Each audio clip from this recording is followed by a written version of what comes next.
नमस्कार साथियों, आप देख रहे हैं SSR न्यूज़। मध्य प्रदेश के किस जिले से आप न्यूज़ को सुन रहे हैं, आप कमेंट बॉक्स में कमेंट कर दीजिए ताकि आपके ज़िले की न्यूज़ आप तक पहुंचा सके।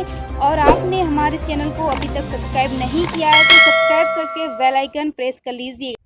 मध्य प्रदेश में किसानों को अक्टूबर में मिल सकती है पिछले साल के फसल बीमा की राशि। मध्य प्रदेश में पिछले साल अति वर्षा से क्षतिग्रस्त हुए सोयाबीन, अरहर सहित अन्य फसलों की बीमा की राशि किसानों को अक्टूबर में मिलने की संभावना। कृषि विभाग ने किसानों के प्रकरण बीमा कंपनी को भेज दिए हैं। अब राजस्व विभाग के साथ फसल नुकसान की जानकारी को अंतिम रूप दिया जा रहा है। इसके आधार पर बीमा कंपनियां फसल बीमा के प्रकरण को अंतिम रूप देकर बीमा का भुगतान करेंगी। इसके लिए कृषि विभाग के अधिकारी बीमा कंपनियों के अधिकारियों के साथ भी लगातार बैठकें कर रहे हैं।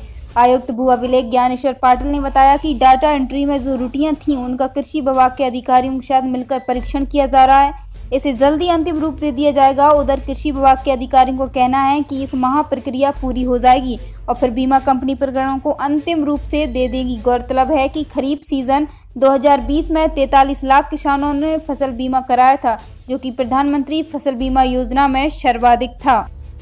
मुख्यमंत्री की सीएम हेल्पलाइन 181 में शिकायत करना एक उपभोक्ता को भारी पड़ गया। उसकी शिकायत का निदान तो नहीं हुआ, उल्टा घर की बिजली कट। मामला बिजली विभाग का है, जहां अधिक बिजली बिल आने की शिकायत करने वाले उपभोक्ता पर अफसरों ने शिकायत वापस लेने का दबाव बताया। वह नहीं माना तो बकाया बिल बताते हुए कनेक्शन काट दिया। गोदावरी अमखेरा निवासी जगदीश प्रसाद नामदेव के मीटर IVRS नंबर 1825032116 कनेक्शन है। जगदीश नामदेव ने बताया कि उनके घर में मीटर की खपत अधिक आ रही थी। बिल ज़्यादा होने की शिकायत लगातार विभाग में दी गई। वहां से जब निदान हुआ तो इस मामले में मुख्यमंत्री की हेल्पलाइन सेवा में शिकायत दी गई। बिजली अधिकारियों ने घर का मीटर परीक्षण के लिए भेजा। उन्होंने बिना जांच रिपोर्ट आए ही कहा कि मीटर सही है और वे अपनी शिकायत को वापस लें। उपभोक्ता ने जब उनकी नहीं सुनी तो बिजली का बिल बकाया बताकर उनको घर की बिजली बंद कर दी गई। अमित शाह ने कहा, कांग्रेस ने कभी भी जनजातियों का कल्याण नहीं किया। केंद्रीय गृह मंत्री अमित शाह ने कहा, कांग्रेस ने कभी जनजातियों का कल्याण नहीं किया। उसने जनजातीय कल्याण की बात उनके वोट लेने के लिए कही और उनकी भावनाओं को बांटा। शाह शनिवार को जबलपुर में जनजातीय नायक और एवं शहीद राजा शंकर शाह व कुंवर रघुनाथ सिंह के बलिदान दिवस पर आयोजित जनजातीय गौरव समारोह को संबोधित कर रहे थे। उन्होंने कहा कि भाजपा जनजातियों के विकास के लिए कटिबद्ध है। कांग्रेस के शासनकाल वर्ष 2013-14 में केंद्र के वार्षिक बजट में जनजातियों के विकास के लिए जहां 4200 करोड़ रुपए की बजट का प्राविधान था, वहीं भाजपा के शासनकाल में वर्ष 2021-22 में यह 79 करोड़ कर दिया गया। जनजातियों के विकास से संबंधित अन्य वर्गों में 2013-14 में 21,500 करोड़ का प्राविधान था, वहीं 2021-22 में इसे 78,900 करोड़ रुपए कर दिया गया। जनजातीय क्षेत्रों के विकास के लिए डिस्ट्रिक्ट मिनरल फंड बनाया गया है। उमा भारती के तीखे तेवर, कहा मध्य प्रदेश में शराबबंदी कराकर रहूंगी। भोपाल में मध्य प्रदेश में शराबबंदी को लेकर पूर्व मुख्यमंत्री उमा भारती के तेवर फिर तीखे हो चले हैं। शनिवार को राजधानी में अपने सरकारी आवास पर पत्रकारों ने उन्होंने कहा कि प्रदेश में शराबबंदी कराकर रहूंगी। शरद पूर्णिमा से शराबबंदी अभियान शुरू करूंगी और 15 जनवरी 2022 तक खुद सड़क पर उतर जाऊंगी। ये अभियान शराबबंदी के लेकर अधिकार प्राप्त प्राधिकरण बनाने के लिए होगा। उन्होंने बिहार के मुख्यमंत्री नीतीश कुमार के शराबबंदी फॉर्मूले की तारीफ की। उमा भारती ने कहा कि गंगा जी की यात्रा 15 जनवरी 2022 को पूरी कर रही हूँ। गंगा जी को गंगा सागर छोड़कर आऊंगी और वहां से यह तय करके लौटूंगी कि मध्य प्रदेश में शराबबंदी होकर रहेगी। शराबबंदी से सरकार को 10,000 करोड़ रुपए का घाटा होने के सवाल पर उन्होंने कहा कि राजस्व की भरपाई के लिए फॉर्मूला है, जो बाद में बताऊंगी। मैंने शिवराज सिंह चौहान से कहा था कि अब की बार ऐसी सरकार हो जो गांधी जी के आदर्शों पर चले। उमा भारती ने कहा कि भाजपा प्रदेश अध्यक्ष विष्णुदत्त शर्मा एवं मुख्यमंत्री शिवराज सिंह चौहान ने कहा है कि नशाबंदी और शराबबंदी जागरूकता अभियान से ही संभव है, पर मेरा मानना है कि शराबबंदी लठ से होगी।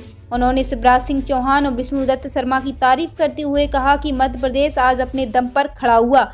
अब दोनों की जोड़ी के नेतृत्व में प्रदेश में शराबबंदी हो जाए। उमा भारती ने कहा कि नरेंद्र मोदी चुनौतियों से डगमगाते नहीं है। ज्योतिरादित्य सिंधिया के चुनौतियों से डगमगाते देख कांग्रेस के पास कोई चेहरा, कोई उपाय नहीं बचा। पूर्व मुख्यमंत्री दिग्विजय सिंह के बयानों को लेकर उमा भारती ने कहा कि पता नहीं उनको क्या हो गया है। मानसून की सक्रियता बरकरार, सोमवार से तेज होगा बौछारें पड़ने का सिलसिला। मानसून सितंबर माह के मध्य तक मानसून की वापसी होने लगती है। वेदर सिस्टम कम बनते हैं, हवाओं का रुख भी बदलने लगता है, लेकिन इस बार अभी तक मानसून सक्रिय है। एक के बाद एक वेदर सिस्टम भी बन रहे।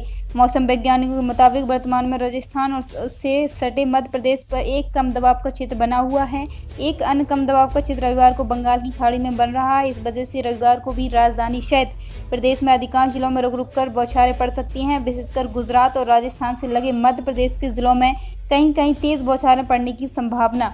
सोमवार से बारिश की गतिविधियों में और तेजी आने के आसार। मौसम विज्ञान केंद्र से मिली जानकारी के मुताबिक पिछले 24 घंटों के दौरान रविवार सुबह 8:30 बजे तक रतलाम में 74, शाजापुर में 26, श्योपुर में 17, भोपाल में 13.4, धार में 11, इंदौर में 8, भोपाल में 7.8, गुना में 7.2, खंडवा में 4, खरगोन में 3.8, उज्जैन में 3, सीधी में 2.4, होशंगाबाद में 1.4, रायसेन में 0.8 और ग्वालियर में 0.3 मिलीमीटर बारिश हुई है। मौसम विज्ञान केंद्र के पूर्व वरिष्ठ मौसम विज्ञानी अजय शुक्ला ने बताया कि उत्तर पश्चिम मध्य प्रदेश में बना कम दबाव का क्षेत्र राजस्थान की तरफ से खिसक गया। वर्तमान में यह पूर्वी राजस्थान और उससे लगे मध्य प्रदेश पर सक्रिय है। बंगाल की खाड़ी में हवा की ऊपरी भाग में बने चक्रवात के रविवार शाम तक ओडिशा के तट पर कम दबाव के क्षेत्र में तब्दील होने के आसार